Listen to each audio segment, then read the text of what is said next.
은혜 받읍시다. 사랑합니다. 은혜 받읍시다. 자, 오늘 말씀은 느헤미야 마지막 시간입니다. 느헤미야 13장의 이제 마지막 절까지 봤는데 또 이 성경 말씀 나누는 것도 마지막 시간입니다. 그래서 그 느헤미야 정리를 잘 해야 되겠는데요. 보면 느헤미야가 예루살렘의 총독으로 부임을 했죠. 그래서 한 일이 뭐라고요? 예루살렘 성벽을 재건했죠. 그 성벽 재건은 바벨론 군대가 예루살렘을 파괴했는데 그게 회복이 안 됐어요. 그래서 이제 성벽을 재건하게 되는데 그러고 나서 한 12년이라는 세월이 지납니다. 그리고 이제 페르시아의 왕이 장가 간다더니 너무 오래 있다 해서 이제 페르시아로 오라 하죠. 그래서 페르시아에 1년 동안 다녀왔어요. 그리고 이제 다시 돌아와가지고 1년 후에 마지막 그 영적 개혁 그런 일들을 느헤미야가 강력하게 추진을 합니다. 그래서 이 마지막 부분에 보면은 느헤미야가 성벽 재건하는 것 말고 영적 부흥운동을 일으키는 그런 면들이 많이 기록되어 있는데요. 먼저 했던 게 모압과 암몬 사람을 축출했죠. 그래서 이스라엘 사회에 이렇게 뿌리를 내려가지고 이스라엘이 이방화되는 것들을 방지하기 위해서 모압과 암몬 사람들을 다 총에서 내보내버리고요. 그 이스라엘 백성들의 그 회에서 그 다음에 또 1년 사이에 일어났던 일이 뭔가 하면 도비아의 방을 원래대로 복구하죠. 느헤미야가 잠깐 페르시아 간 사이에 그 성전의 작은 방들이 여러 개거든요. 그걸 하나로 다 모아가지고 도비아에게 개인 사무실로 줬어요. 그래서 깜짝 놀래가지고 다시 원상복귀해라 해서 이제 그 성전의 그 모든 준비하는 데 필요한 것들, 이제 이런 것들을 할 수 있는 방법으로 원상복귀했다. 이제 이런 것도 한 거고, 그 다음에 또 보니까 레위인들이 1년 사이에 사라진 거예요. 그래서 이거는 웬일이냐 했더니 11조를 안 줘가지고, 11조를 안 주게 되니까 생활이 없잖아요. 그래서 다 흩어져 버린 거예요. 성경에 보면 도망갔다 왔었거든요. 그래서 11조를 제대로 해서 레위인들의 생활을 충분히 보장하도록 해라. 이런 것도 하게 됐고요. 그 다음에 또 보니까 안식일을 제대로 안 지키는 거예요. 그 안식일 날도 성문이 열려 있어가지고 장사하는 사람들, 이런 사람 막 출입하는 거죠. 그래서 아예 그냥 문 딱 잠궈버리고 성 주변에서 맴도는 사람 쫓아버리고 이래가지고 이제 안식일을 제대로 지키도록 하는 그런 일을 했죠. 그리고 마지막에 최후에 이제 그 느헤미야가 했던 개혁이 뭔가 하면 이방인들하고 결혼한 거 있죠.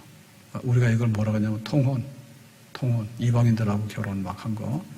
여기에 대해서 이제 이거는 잘못된 거다. 그래서 통혼 금지, 이방인들하고 결혼하는 거 금지하고 또 결혼한 사람들도 정리하도록 해라. 이렇게 해서.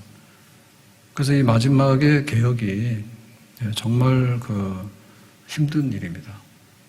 결혼하는 문제를 깨라. 이런 문제는 굉장히 어려운 문제예요. 근데 이제 이 일을 마지막으로 이제 느헤미야가 하게 되는 겁니다. 그래서 오늘 본문에 가서 28절을 보니까 이렇게 되어 있습니다.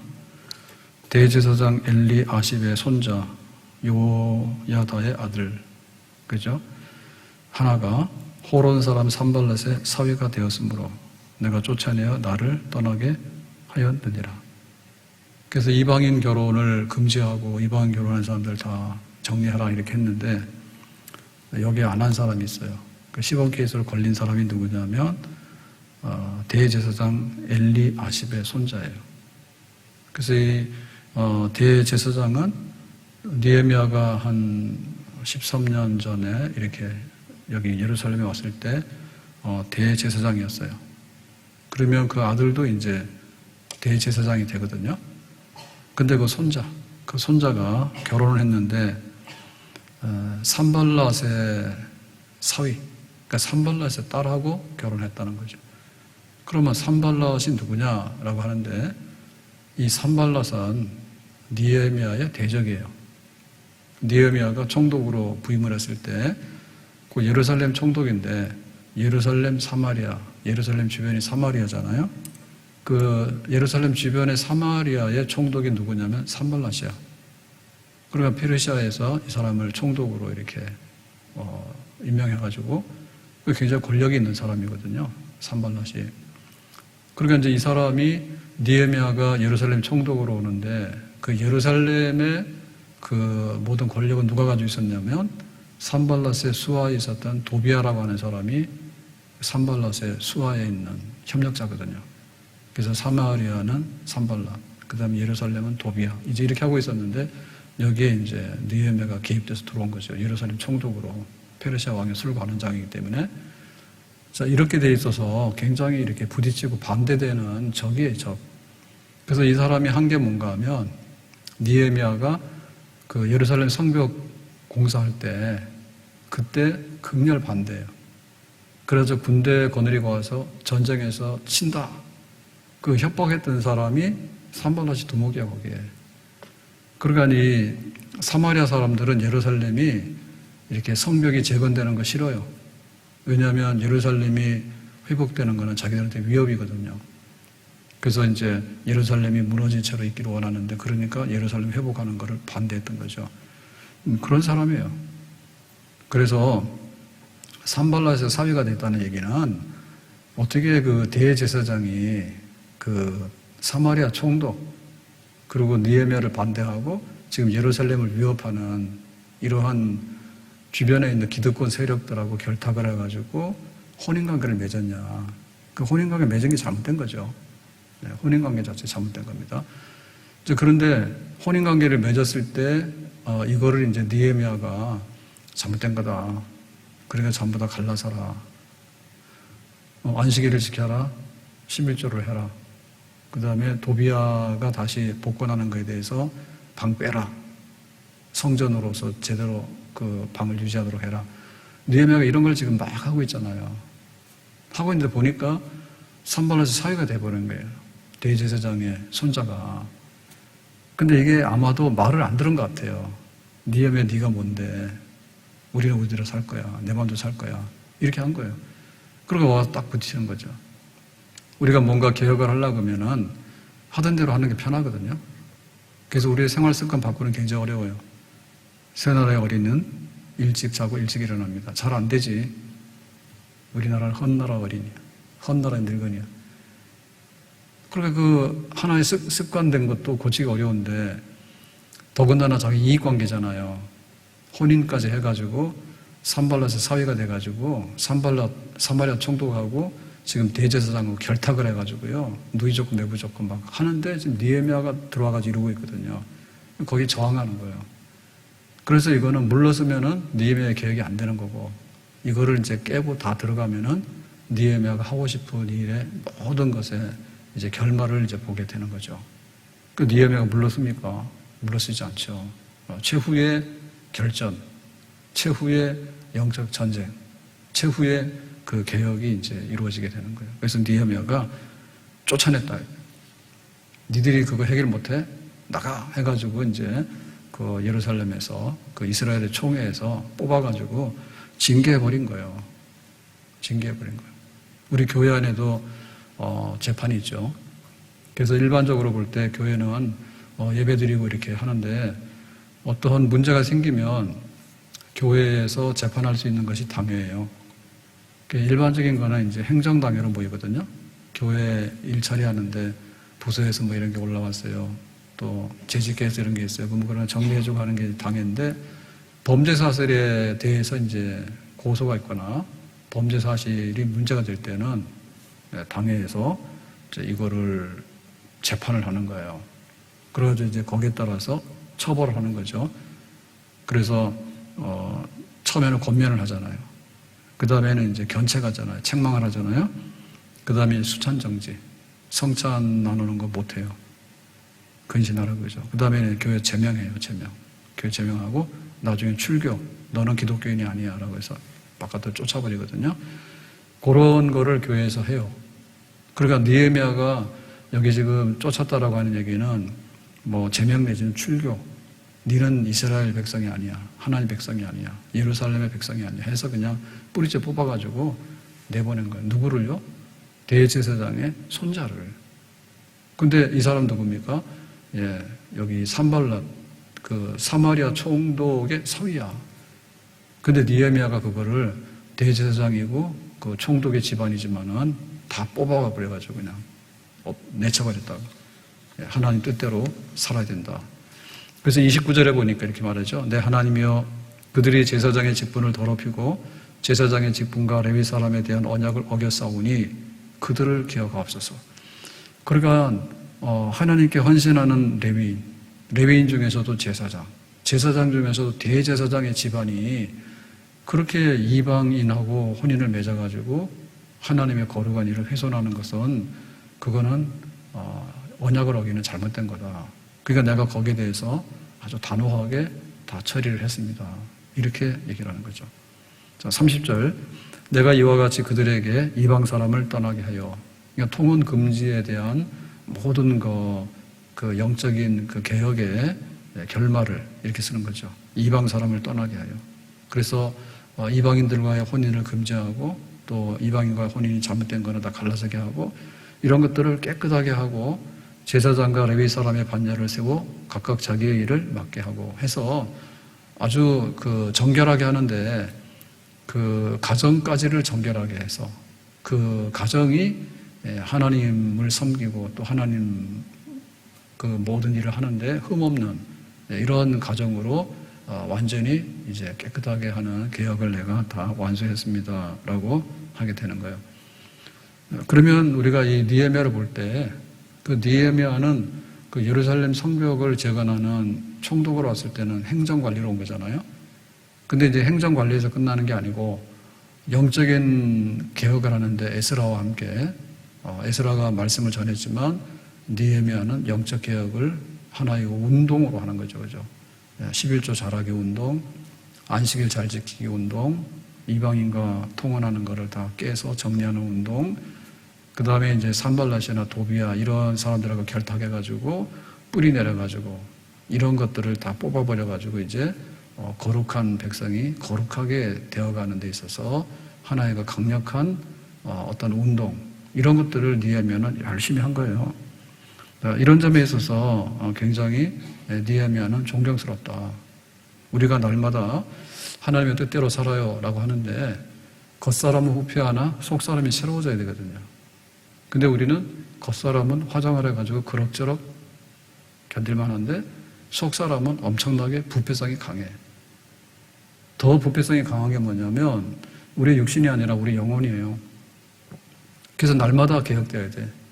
내가 성경 다 아는데 왕년에 밥은 먹어본 사람 있나요? 밥도 먹었잖아요. 그럼 어떻게 됩니까? 오늘 밥을 먹어야 되는 거죠. 근데 사실은 엄청난 밥을 먹는 게 필요한 게 아니고 우리가 세 끼를 먹으면 세 끼에 맞춰서 딱 먹으면 되는 거예요. 근데 그게 진짜 양식인 거예요. 내가 1년에 한 번 생일을 엄청 먹었다고 굶어주고 364일을 굶어주고 그리고 하루도 마찬가지입니다. 하루도 그 폭식하면 안 좋아요. 그래서 할 수만 있으면 3끼 아니면 4끼, 5끼가 좋습니다. 소식에서 조금씩 나눠서 먹으면 사실 그게 훨씬 더 좋은 거죠. 번거로워서 그렇지. 그러니까 우리의 영혼에 새로워지는 것은요, 날마다 일진이에요. 하루하루가 새로워져야 되는 거예요. 그래서 낡은 것을 버리지 않으면 우리가 새 것을 얻어낼 수가 없어요. 그냥 두면 음식 썩잖아요. 물도 이게 생수가 그날 이렇게 딱 나오는 생수가 생수지 오래되면요 이게 바이러스가 되고요 부패돼가지고 문제 많다잖아요. 그래서 우리 그 생수를 플라스틱으로 된 거를 이제 사다 먹잖아요. 그거 입 대고 먹으면 안 된다고. 네. 그러니까는 깨끗하게 관리를 해야지 그게 되는 거고 음식도 마찬가지 아닙니까? 음식도 딱 냉장고에 넣어놔도 다 부패하거든요. 그러니까는 영적으로 볼 때 우리가 날마다 개혁한다. 날마다. 시간적으로 볼 때 날마다다. 근데 또 한편에 있어서 보면 뭐냐면 개혁의 질이에요. 개혁의 질. 겉으로만 막 하면 안 되고 속에 있는 것을 바꿔야 돼.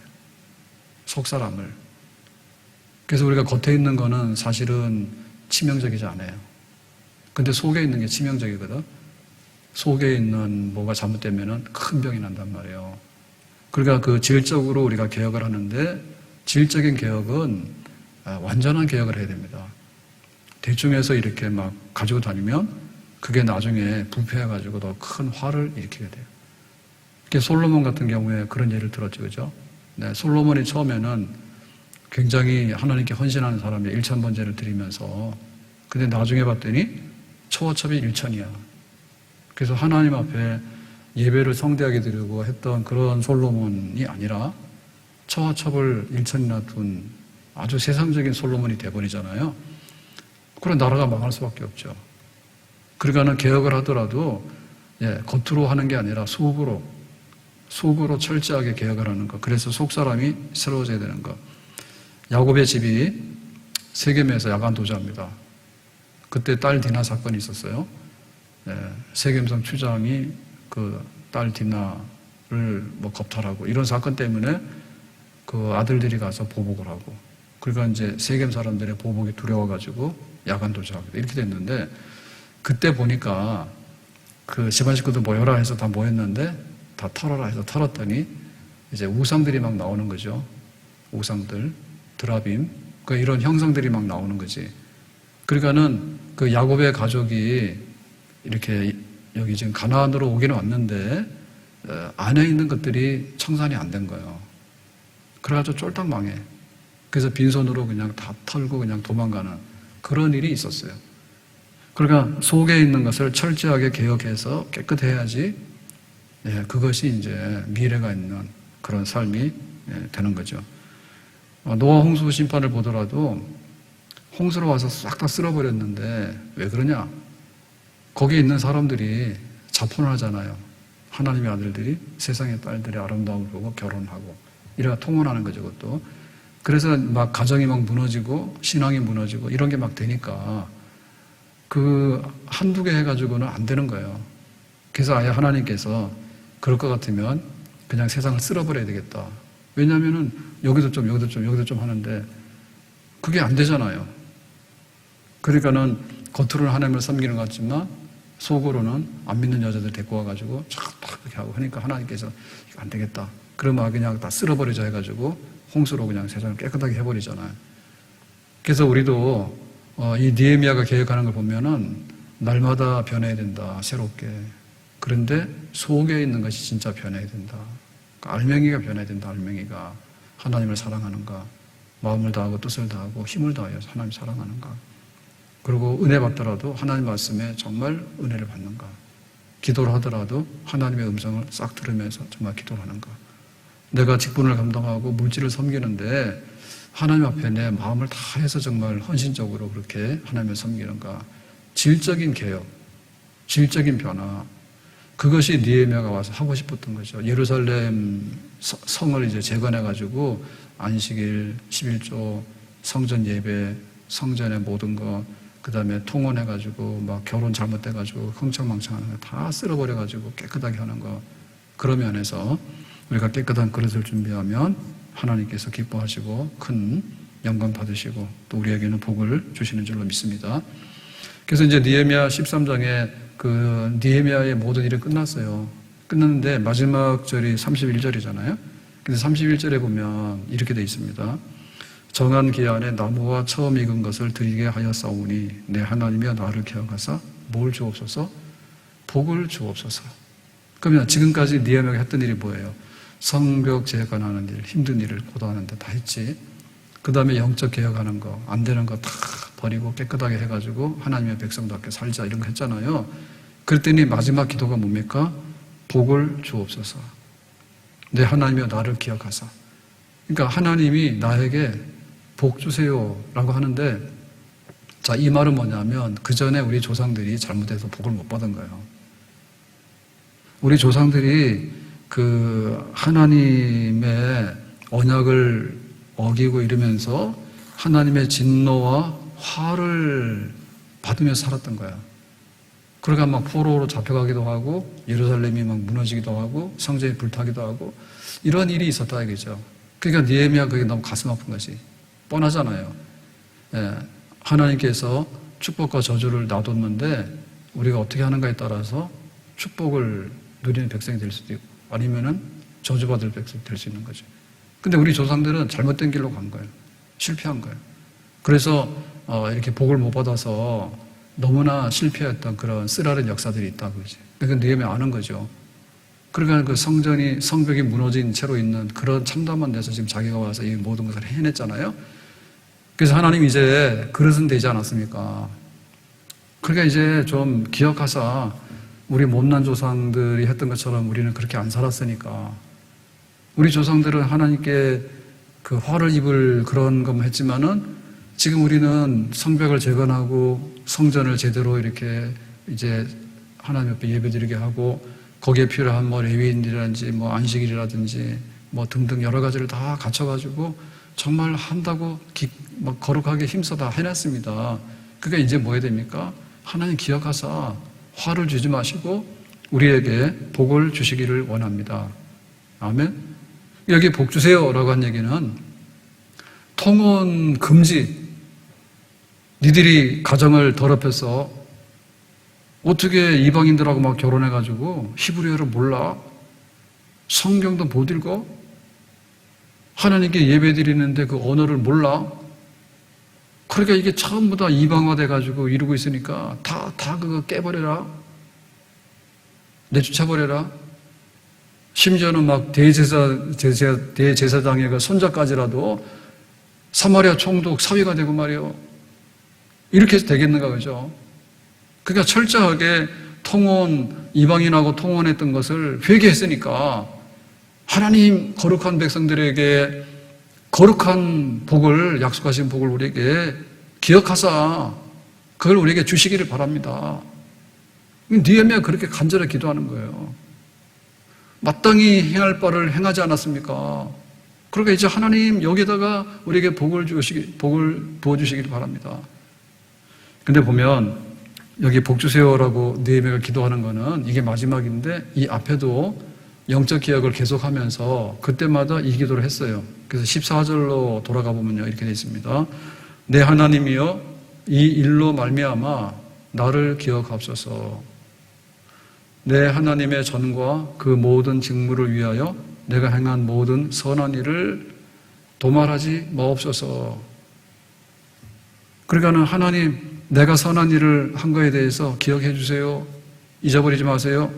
이게 뭔가 하면 레위인들이 도망갔거든요.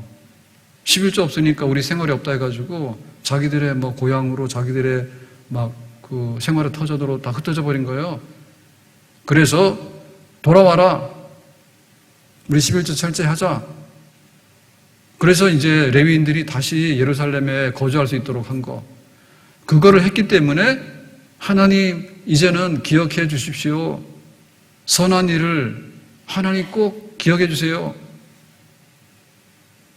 우리가 11조를 드리고 사는 것이 복 받는 겁니다. 하나님 말씀대로 우리가 그렇게 할 테니까 하나님 이 백성을 기억해 주시기 바랍니다. 14절에도 그렇게 했거든요. 22절에 또 있습니다.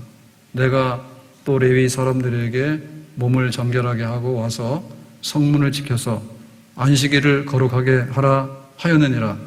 내 하나님이여 나를 위하여 이 일도 기억하옵시고 주의 크신 은혜대로 나를 아끼시옵소서.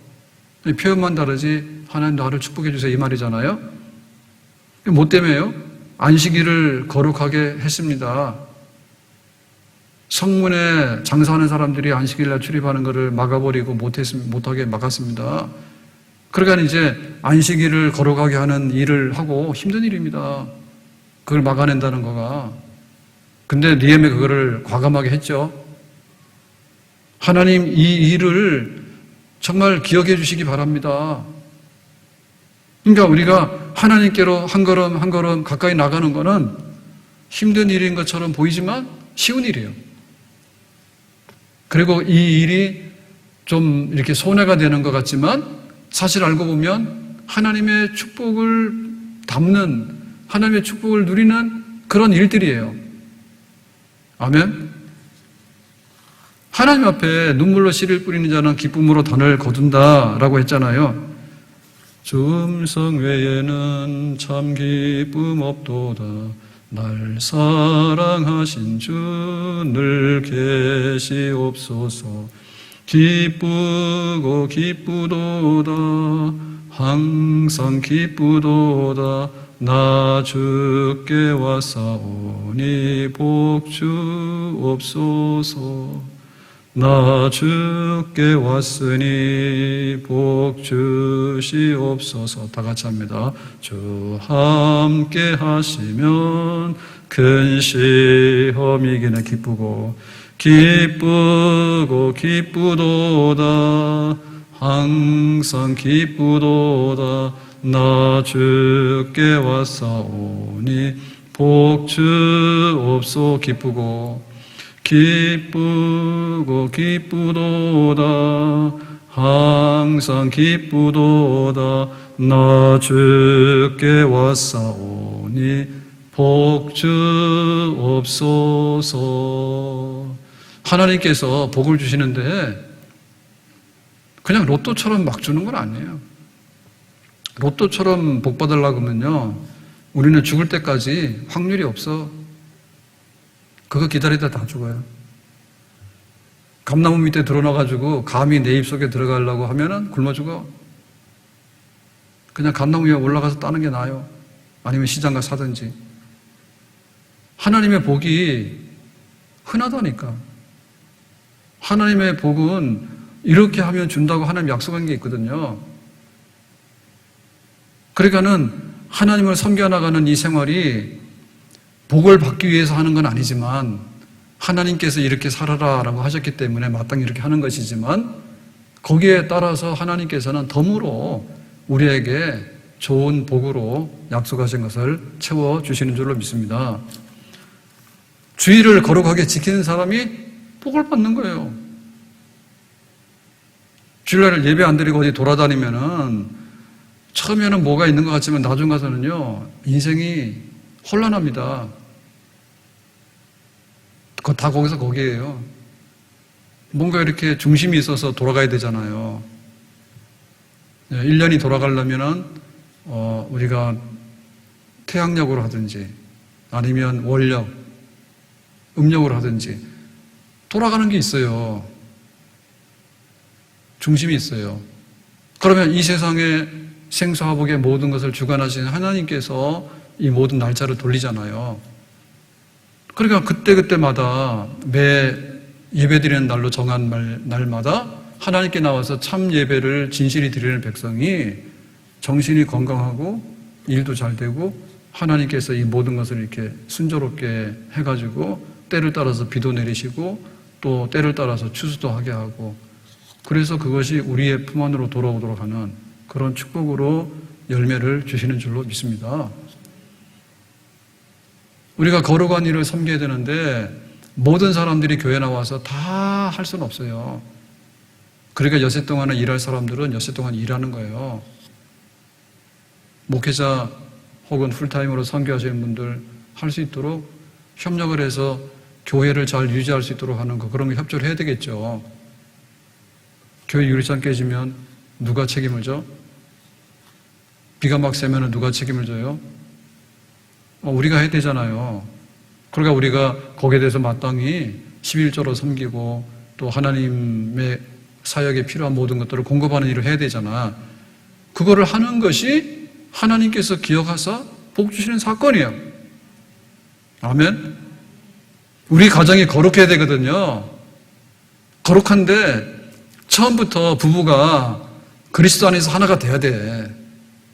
둘이 하나님을 잘 믿자 해도 힘든데 한쪽에서는 하나님 없다 하는데 어떻게 하나님을 잘 믿을 수 있냐고. 그게 가능합니까? 예? 환난과 핍박도 하루 이틀이지. 같이 사는 사람이 이불 속에 들어가서 그 사람 무슨 생각하는지 모르는데 나는 하나님만 생각하는데 둘이 마음이 통하겠어. 영으로 하나가 돼야 되잖아요. 영혼이. 다 잘못한 거지. 만약에 느헤미야 시대에 태어났으면 지금 다 갈라서야 돼. 근본적으로 고치려면요, 그렇게 돼야 돼요. 적당히 해가지고 통혼 그냥 이렇게 다리만 걸쳐놓고 믿는다는 이름만 있어가지고 이것도 아니고 저것도 아니고 결국에는 어디로 다 흡수되는가 하면 불신으로 흡수가 됩니다. 할 거 못해요. 하나님, 내가 하나님께 헌신했습니다. 그리고 우리 부부가 하나님께 헌신했습니다. 그러니 하나님 우리에게 복 주시기를 바랍니다.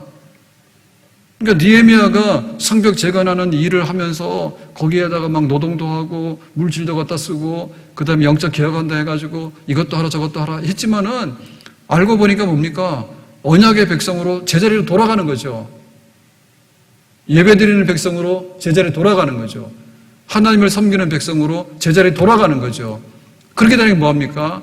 그동안 복 못 받았잖아요. 나라 망해가지고 포로로 잡혀가서 그 이방인의 땅에서 허덕이고 살았는데 그게 사는 거예요? 여기 지금 남아있는 사람들은 거의 다 아주 하층민의 사람들만 좀 남아있거든요. 주변에 막 사마리아 사람들, 산발레, 도비아 이런 사람들 막 날개 달아가지고 다 해먹고 말이에요. 그러니까는 언약의 백성으로 돌아가면 하나님께서 약속하신 언약의 복으로 다시 채워주시는 줄로 믿습니다. 하나님을 섬기며 살아가는 것이 복을 거두어드리는 사건이에요. 아멘. 복의 근원, 하나님은 신령한 복도 주시고 땅에 기름진 복도 주시는 거지.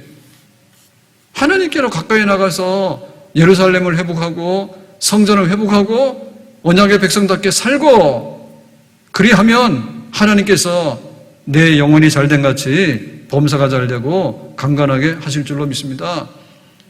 신명기 28장에 들어오며 나가며 복을 받고 앉아놨으나 복을 받고 원수들은 한 길로 왔다가 7길로 도망가는 역사, 이 모든 언약의 축복이 느헤미야가 개혁하고 새롭게 모든 언약의 삶을 다시 돌려놓을 때 하나님께서 우리에게 약속했던 모든 축복들이 다시 우리에게 찾아오고 우리의 삶이 부유해지게 될 줄로 믿습니다.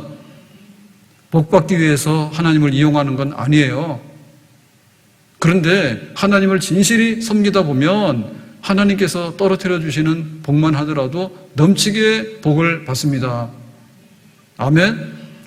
그래서 하나님을 경외하고 부흥회 이런 것들이 막 일어날 때 그 시대가 크게 흥했고 그 시대가 복됐어. 그런데 노아 시대 때처럼 막 이렇게 하면은 홍수가 와서 다 쓸어가 버리고 지금 시대처럼 자기들이 먹고 노는 데는 기가 막힌데 자꾸만 하나님께 대적하게 되면 코로나 같은 바이러스가 나와가지고 괴롭히게 되는 거고 그런 거예요. 하나님은 복의 근원이시라 이 세상을 지으신 하나님께서 우리에게 어떻게 하실 건가는 하나님 마음에 들면 되는 거예요. 그러니까 우리가 힘써 교회는 하나님의 축복을 거두는 집이에요. 아멘. 하나님을 진실히 예배하고 하나님의 언약의 말씀을 받아가지고 진실히 그렇게 살아가고 오늘 새벽에 말씀이 시내산에서 십계명 받는 그 말씀이었잖아요. 하나님께서 니들 이렇게 살아라 라고 하는 것은요 하나님 복 주시는 하나의 지침이에요. 하나님이 사랑 복이요, 이웃사랑 복이요, 거룩한 예루살렘에 있는 이 백성들이 언약대로 사는 것 복이요. 느헤미야의 결말은 일만 하다 끝나는 게 아니고 달콤한 정말 우리의 삶을 부유케 하고 우리의 삶을 풍요롭게 하는 그런 기도가 있는 그런 말씀이었다는 것을 다시 한번 마지막에 우리가 발견하게 되는 거죠. 세상에 애쓰고 힘쓰는 것들은 결국에는 헛된 것만 나오는 게 많거든요. 독수리 날개치며 다 날아가 버리는 헛하는 것들이 많은데 하나님 앞에 사랑하고 하나님 앞에 찾고 하나님 앞에 씨를 뿌리고 하나님 앞에 애썼던 이 모든 것들은 정말 100배, 1000배, 10,000배의 축복으로 자손 1000대에 이르러서 복을 받는다 하는 그런 하나님의 축복으로 우리에게 다시 찾아오게 되는 줄로 믿습니다. 빈곤한데 내가 어려운데 신앙생활을 어찌하나 라고 하는데 내가 편안하고 모든 것이 부유해서 신앙생활을 하는 게 아니요. 우리가 팔만대장경 이런 거 있잖아요. 그런 게 있는데 그런 것들이 왜 지금 문화유산으로 남아있습니까? 나라가 망이기 때문에 그 불심, 그 당시에는 불교를 막 믿었잖아요. 그러니까 인간의 힘으로 어떻게 할 수 없으니까 그런 것들을 막 해가지고 좀 이렇게 국가를 좀 이렇게 건져보고 하려고 했던 발버둥들이에요. 그런데 하나님 그러시는 거예요. 하나님 사랑 복받는 생활이다. 이웃 사랑 복받는 생활이다. 아멘. 예루살렘 무너졌냐? 예루살렘 세워야지. 성전이 아예 그냥 풀밭이 돼버렸냐? 성전에 와서 예배드리고 기도해야지. 레위인들 도망갔냐? 11조 해가지고 와서 살아야지. 하나님 성전에서. 안식일날 장사 그럼 되겠냐? 예배드리는 날로 거룩해야 되겠지. 안 믿는 사람하고 막 결혼해가지고 히브리어도 모르고 하나님 말도 모르고 그래가지고는 이방화되는 거를 어떻게 볼 수 있냐고 말이야. 이방인들 다 쫓아버리라. 거룩한 언어를 회복하고 거룩한 신앙을 회복하도록 해라. 하나님 앞에 영혼이 잘 되는 것만큼 하나님께서 부유케 하시는 그런 축복의 날이 우리에게 오게 되는 줄로 믿습니다. 우리가 이 느헤미야도 마치게 되는데 코로나 때문에 멍 많이 들었어요.